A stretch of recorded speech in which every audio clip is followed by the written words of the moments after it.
Uppal stadium వేదికగా జరిగిన మ్యాచ్లో ఆర్సీబీ టీం ఎస్ఆర్హెచ్ టీంకు షాక్ ఇచ్చింది. అద్భుతమైన ఆల్రౌండ్స్ చూపించిన ఆ టీం 35 పరుగుల తేడాతో సన్ రైజర్స్ ఓడించారు. సో ఈ మ్యాచ్లో అయితే ఇలాంటి రిజల్ట్ వస్తుందని చెప్పి ఎవరు ఎక్స్పెక్ట్ చేయలేదు. ఎస్పెషల్లీ ఫామ్లో లేని ఆర్సీబీ బౌలర్స్ ఎస్ఆర్హెచ్ టీంను 171 పరుగులకే కట్టడి చేయడం నిజంగా ఒక అద్భుతమని చెప్పుకోవాలి. సో ఈ మ్యాచ్కి ముందు మనం చాలా స్పెక్యులేషన్ చూసాం, ఎస్ఆర్హెచ్ టీం 300 కొట్టేస్తారు అది ఇది అని చెప్పి. బట్ ఆర్సీబీ బౌలర్స్ అందరి అంచనాలను తలక్రిందులు చేశారు. అసలు కలలో కూడా ఊహించిన విధంగా ఎస్ఆర్హెచ్ పవర్ హిట్టర్స్ అందరినీ సైలెంట్ చేశారు. మెయిన్లీ మ్యాచ్లో విజయం అనేది ఆర్సీబీ టీంకి చాలా ఊరటనిస్తుంది. ఎందుకంటే వాళ్ళు వరుసపెట్టి 6 మ్యాచ్లు ఓడిపోయారు. అండ్ ఈ మ్యాచ్లో కూడా ఓడిపోతే వాళ్ళకి బిగ్గెస్ట్ లూజింగ్ స్ట్రీక్ వచ్చి ఒక చెత్త రికార్డు నమోదు చేసి ఉండేవారు. అలాగే కంప్లీట్లీ అఫీషియల్గా ప్లే ఆఫ్స్ రేస్ నుంచి తప్పుకునేవారు. బట్ ఇన్ని ప్రతికూల పరిస్థితుల మధ్య ఆర్సీబీ టీం మ్యాజిక్ చేసింది. ఎస్ఆర్హెచ్ టీంలో వాళ్ళ సొంత గ్రౌండ్లోనే స్టన్ చేసి ఈ సీజన్లో 2వ విక్టరీని అందుకున్నారు. సో ఈ విక్టరీ వల్ల అయితే పాయింట్స్ టేబుల్లో ఎలాంటి మార్పు రాలేదు. పొజిషన్స్ ఎవరివే మారలేదు. ఎస్ఆర్హెచ్ టీం 3rd పొజిషన్లోనే ఉంది. అలాగే ఆర్సీబీ టీం చూసుకున్న 10th పొజిషన్లోనే ఉన్నారు. బట్ డిఫరెన్స్ ఏంటంటే ఈ మ్యాచ్లో ఆర్సీబీ టీం గెలవడం వల్ల ప్లే ఆఫ్ రేస్ ఇప్పుడు బాగా వైడ్గా ఓపెన్ అయింది. మెయిన్లీ ఇప్పుడు లక్నో సూపర్ జైంట్స్ మరి ఎస్ఆర్హెచ్ రెండు టీంలు కూడా ఈక్వల్ స్టేజ్కి వచ్చేసాయి. విచ్ మీన్స్ ఇప్పుడు టాప్ 4లో 2 ప్లేసులకి గట్టి పోటీ ఏర్పడబోతుంది. ఇన్ఫాక్ట్ ఈరోజు పీపీకేఎస్ వాళ్ళు కూడా కేకేఆర్ని ఓడిస్తే ఇంకా కాంపిటీషన్ ఎక్కువైపోతుంది. సో ఫర్ షూర్ ఈ సెకండ్ హాఫ్లో పాయింట్స్ టేబుల్లో బాటంలోని టీమ్స్ గెలుస్తుంటే ఖచ్చితంగా ప్లే ఆఫ్ రేస్ చాలా ఇంట్రెస్టింగ్గా మారుతుంది. మరి ఈ మ్యాచ్ గెలవడం ద్వారా ఆర్సీబీ టీంకు ప్లే ఆఫ్ ఛాన్సెస్ ఏమైనా ఉన్నాయంటే వాళ్ళ చేతిలో ఏమీ లేదు. వాళ్ళు నెక్స్ట్ 5 మ్యాచ్లో గెలిచినా కూడా ప్లే ఆఫ్స్కి వెళ్ళడం కష్టం. మిగతా టీమ్స్ యొక్క రిజల్ట్స్ అన్నీ కూడా వాళ్ళకి అనుకూలంగా రావాలి. At the same time net run rate కూడా బాగా ఇంప్రూవ్ అవ్వాలి. సో 14 పాయింట్స్తో ప్లే ఆఫ్స్కి వెళ్ళాలంటే ఏదైనా మిరాకిల్ జరగాలి. బట్ నార్మల్ సర్కమ్స్టాన్సెస్లో చూసుకుంటే అది ఇంపాసిబుల్. ఇన్వే మ్యాచ్ విషయానికి వస్తే ఆర్సీబీ టీం టాస్ గెలిచి ముందుగా బ్యాటింగ్ తీసుకున్నారు. అండ్ వాళ్ళు ఎందుకు తీసుకున్నారో మనం ప్రత్యేకంగా చెప్పనవసరం లేదు.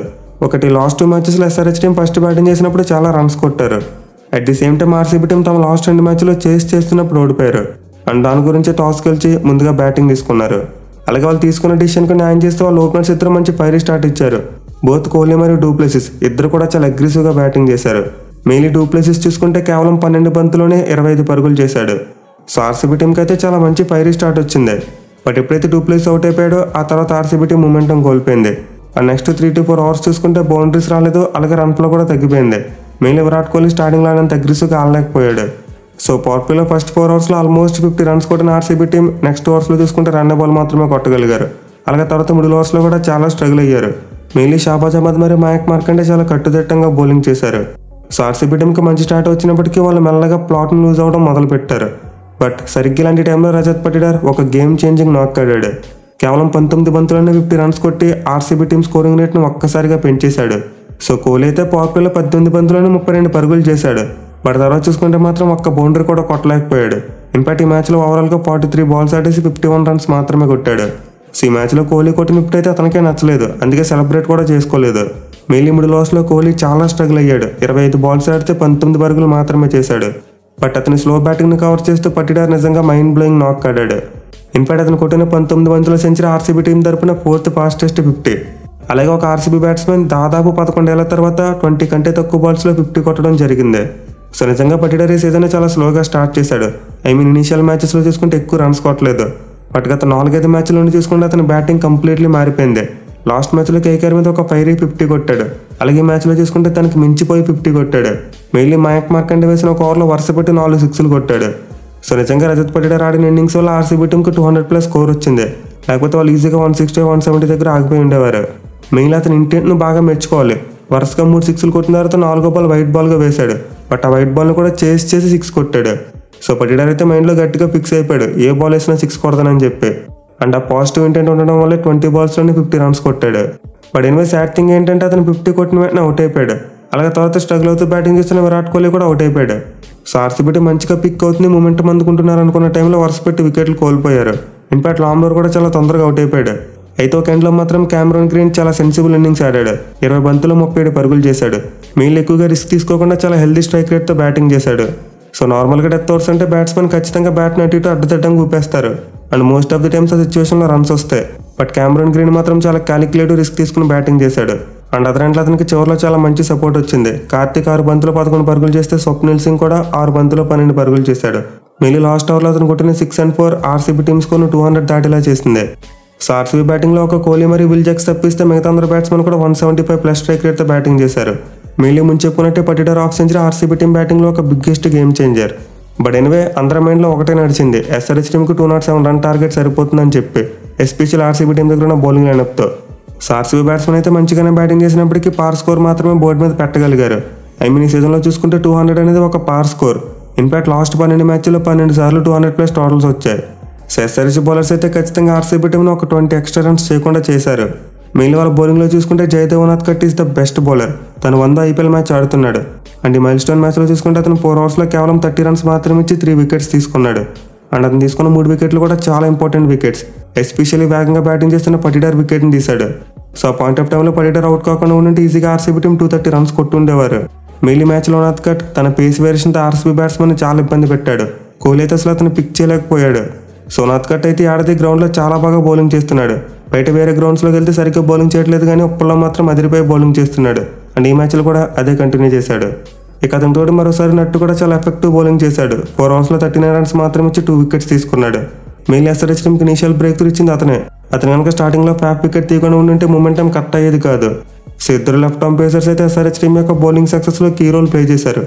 ఈవెన్ మరో లెఫ్ట్ ఆర్మ్ బౌలర్ అయిన షాబాజ్ అహ్మద్ కూడా చాలా బాగా బౌలింగ్ చేశాడు. 3 ఓవర్స్లో 14 రన్స్ మాత్రం ఇచ్చాడు. So SRH left arm bowlers అందరికీ బాగా బౌలింగ్ పడింది. కానీ సాడ్ థింగ్ ఏంటంటే ఈ మ్యాచ్లో RCB batsmen captain Pat Cummins యొక్క బౌలింగ్ను సైలెంట్ చేశారు. ఈ మ్యాచ్లో అతను ఏకంగా 4 ఓవర్స్లో 55 రన్స్ ఇచ్చాడు. అండ్ ఐపీఎల్ లిస్టులో చూసుకుంటే ప్యాట్ కమిన్స్ ఇలా 6వసారి 50+ రన్స్ ఇవ్వడం. సో ఇప్పటివరకు ఐపీఎల్ ఏ ఓవర్సీస్ బౌలర్ కూడా ఇలా 6 టైమ్స్ ఒక మ్యాచ్లో 50 కంటే ఎక్కువ రన్స్ ఇవ్వలేదు. ప్యాట్ కమిన్స్ మాత్రం ఇలాంటి అన్వాంటెడ్ రికార్డుని తన పేరు మీద రాసుకున్నాడు. అలాగే మ్యాచ్లో అతని క్యాప్టెన్సీ చూసుకుని అంత బాగా వర్కౌట్ కాలేదు. మెయిన్లీ ఫస్ట్ ఓవర్ని అయితే అభిషేక్ శర్మకి ఇచ్చాడు. నేనైతే షాబాజ్ అహ్మద్కి ఇస్తాడేమో అనుకున్నా. అఫ్కోర్స్ ఇద్దరు కూడా లెఫ్ట్ ఆర్మ్ స్పిన్నర్సే, బట్ షాబాజ్ అహ్మద్ అయితే ఇంకా ఎఫెక్టివ్గా బౌలింగ్ చేసి ఉండేవాడు. అలాగే మ్యాచ్లో కమిన్స్ నితీష్ కుమార్ రెడ్డిని కూడా యూజ్ చేయలేదు. సో పేస్ వేరియేషన్ చేసినప్పుడు బౌలర్స్కి కాస్త హెల్ప్ దొరుకుతుంది కాబట్టి నితీష్ కుమార్ రెడ్డిని కూడా ట్రై చేసి ఉంటే బాగుండేదని నా ఫీలింగ్. మెయిన్లీ మిడిల్ ఓవర్స్లో ఉనాద్కట్తో కూడా నితీష్ కుమార్ రెడ్డికి బాల్ ఇచ్చి ఉంటే ఇంకా ఎఫెక్టివ్గా ఉండేది. బట్ ఎన్ని ఓవరాల్గా చూసుకుంటే ఎస్ఆర్హెచ్ బౌలర్స్ దగ్గర నుంచి ఇది కామన్ అయిపోయింది. వాళ్ళు ప్రతి మ్యాచ్లో కూడా 200 రన్స్ వరకు ఇస్తున్నారు. So it is all about SRH team యొక్క బ్యాటింగ్. అండ్ వాళ్ళు ఇప్పటివరకు చూసుకుంటే ఈ సీజన్లో చాలా వరకు మ్యాచెస్ బ్యాటింగ్ బలంతోనే గెలిచారు. దీంతో ఈజీగా ఈ మ్యాచ్లో కూడా టార్గెట్ని చేస్తారని చెప్పి అందరూ ఎక్స్పెక్ట్ చేశారు. కానీ ట్రాజడీ ఏంటంటే చేజింగ్లో ఎస్ఆర్హెచ్ బ్యాట్స్మెన్ చాలా ఓవర్ కాన్ఫిడెంట్గా కనిపించారు. అసలు ప్రతి బ్యాట్స్మెన్ కూడా కేర్లెస్గా ఇర్రెస్పాన్సిబుల్గా షాట్స్ ఆడారు. మెయిన్లీ వాళ్ళ బ్యాటింగ్లో చూసుకుంటే టాప్ 5 బ్యాట్స్మెన్ అందరూ కూడా అటాక్ చేద్దామని అవుట్ అయిపోయారు. అసలు ఎవరు కూడా ఒక ఎండ్లో స్టాండ్ ఇద్దాం నిలబడదామని చెప్పి ట్రై చేయలేదు. సో ఏదైనా టీం ఫస్ట్ బ్యాటింగ్ చేసినప్పుడు యాంకర్ ఇన్నింగ్స్కి అంత ప్రాముఖ్యత ఉండదు.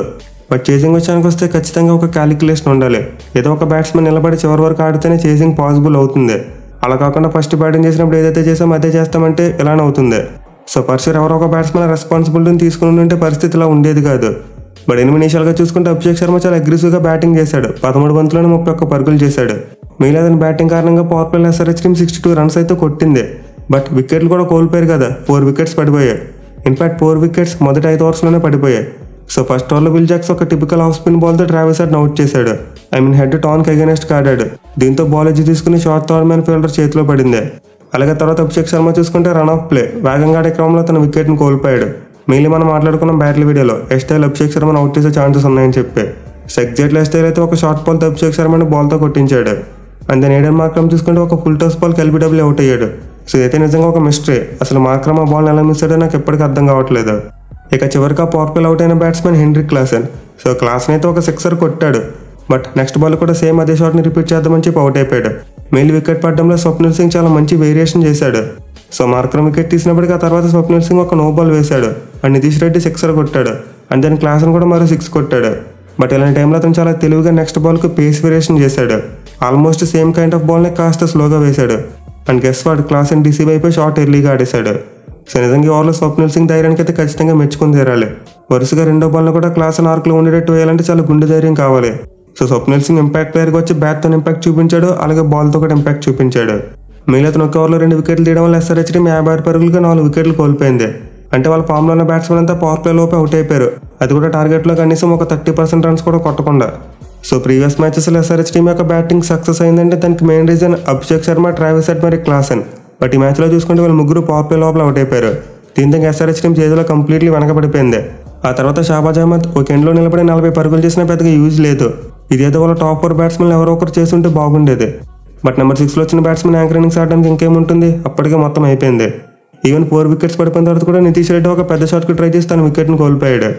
సో వికెట్లు పడుతున్నప్పటికీ ఎస్ఆర్హెచ్ బ్యాట్స్మెన్కి అయితే రెస్పాన్సిబిలిటీ రాలేదు. మిగిలిన 4 వికెట్లు పడిన తర్వాత ఆర్సీబీ బౌలర్స్ పంపుడప్ నిజంగా మైండ్ బ్లోయింగ్ బౌలింగ్ చేశారు. అప్పటి వరకు ఎస్ఆర్హెచ్ బ్యాట్స్మెన్ తప్పుల వల్ల వాళ్ళకి వికెట్స్ వచ్చాయి. అక్కడ తర్వాత చూసుకుంటే మాత్రం ఆర్సీబీ బౌలర్స్ యొక్క మాస్టర్ క్లాస్ చూసాం. మళ్ళీ కరణ్ శర్మ మిడిల్ ఓవర్స్లో అద్భుతమైన బౌలింగ్ చేశాడు. నితీష్ కుమార్ రెడ్డి వికెట్ తీయడంతో పాటు అబ్దుల్ సమాద్ను కూడా బాల్తో కొట్టించాడు. ఎస్ఆర్హెచ్ టీం అయితే రెగ్యులర్ ఇంటర్వెల్స్లో వికెట్లు కోల్పోతూనే ఉంది. ఒక ప్యాట్ కమిన్స్ మాత్రమే మధ్యలో కాస్త ఆశలు కల్పించాడు. 15 బంతుల్లో 31 పరుగులు చేశాడు. మిగిలిన 3 ఇన్నింగ్స్లో 3 సిక్సర్లు ఉన్నాయి. సో పర్సర్ ఎస్ఆర్హెచ్ బ్యాటింగ్ విషయంలో అయితే ఖచ్చితంగా ఓవర్ కాన్ఫిడెన్స్ కనబడింది. 207 రన్ టార్గెట్ 15 ఓవర్లకు కొట్టేద్దామన్నట్టు బ్యాటింగ్ చేశారు. బట్ చివరకు చూసుకుంటే వాళ్ళు మ్యాచ్ని 35 పరుగుల తేడాతో ఓడిపోయారు. ఎనివే క్రెడిట్ అయితే ఖచ్చితంగా ఆర్సీబీ బౌలర్స్కి ఇవ్వాలి. నిజంగా మ్యాచ్లో హార్ట్ అండ్ సోల్ పెట్టి బౌలింగ్ చేశారు. ఎస్పెషల్లీ వాళ్ళ ఫీల్డింగ్ కూడా ఈ మ్యాచ్లో అద్భుతంగా ఉంది. సో లాస్ట్ 2 మ్యాచ్లో చూసాం ఆర్సీబీ టీం విజయం కోసం చాలా గట్టిగా ట్రై చేసింది. బట్ చివరిలో మ్యాచ్ను కోల్పోయారు. కానీ మ్యాచ్లో చూసుకుంటే మాత్రం నర్స్ను హోల్డ్ చేసుకున్నారు. ఎస్ఆర్హెచ్ టీం చేసిన తప్పులను బాగా క్యాష్ చేసుకుంటూ అద్భుతంగా పెర్ఫామ్ చేశారు. మిగిలిన వాళ్ళ బౌలింగ్లో చూసుకుంటే కరణ్ శర్మ ఒక రెవల్యూషన్. లాస్ట్ మ్యాచ్లో బాగా బౌలింగ్ చేశాడు అండ్ ఈ మ్యాచ్లో కూడా అద్భుతంగా బౌలింగ్ చేశాడు. 4 ఓవర్స్లో 29 రన్స్ మాత్రమే ఇచ్చి 2 వికెట్స్ తీసుకున్నాడు. అలాగే సిరాజ్ చూసుకున్న తన హోమ్ గ్రౌండ్లో అద్భుతంగా బౌలింగ్ చేశాడు. వికెట్ తీయలేకపోయినప్పటికీ 4 ఓవర్స్లో 20 రన్స్ మాత్రమే ఇచ్చాడు. ఈవెన్ చివరిలో క్యామరూన్ గ్రీన్ కూడా 2 ఓవర్లలో 12 పరుగులు మాత్రం ఇచ్చి 2 వికెట్స్ తీసుకున్నాడు. మోస్ట్ ఇంపార్టెంట్లీ ఫాస్ట్గా బ్యాటింగ్ చేస్తున్న ప్యాట్ కమిన్స్ని అవుట్ చేశాడు. సో ఆర్సీబీ బౌలర్స్లో ఒక ఫెర్గ్యూసన్ తప్పిస్తే మిగతా అందరూ కూడా చాలా మంచిగా బౌలింగ్ చేశారు. ఈవెన్ ముందు చెప్పుకున్నట్టు స్వప్నిల్ సింగ్ ఎక్కువ రన్స్ ఇచ్చినప్పటికీ అతను కూడా 2 కీలకమైన వికెట్లు తీశాడు. అలాగే స్టైల్ చూసుకున్న ఆల్ ఇంపార్టెంట్ అభిషేక్ శర్మను అవుట్ చేశాడు. సో ఓవరాల్గా ఆర్సీబీ బౌలింగ్ యూనిట్ నుండి చాలా మంచి కలెక్టివ్ పెర్ఫార్మెన్స్ వచ్చింది. దీనివల్ల ఈ మ్యాచ్లో వాళ్ళు విక్టరీని పుల్ ఆఫ్ చేయగలిగారు.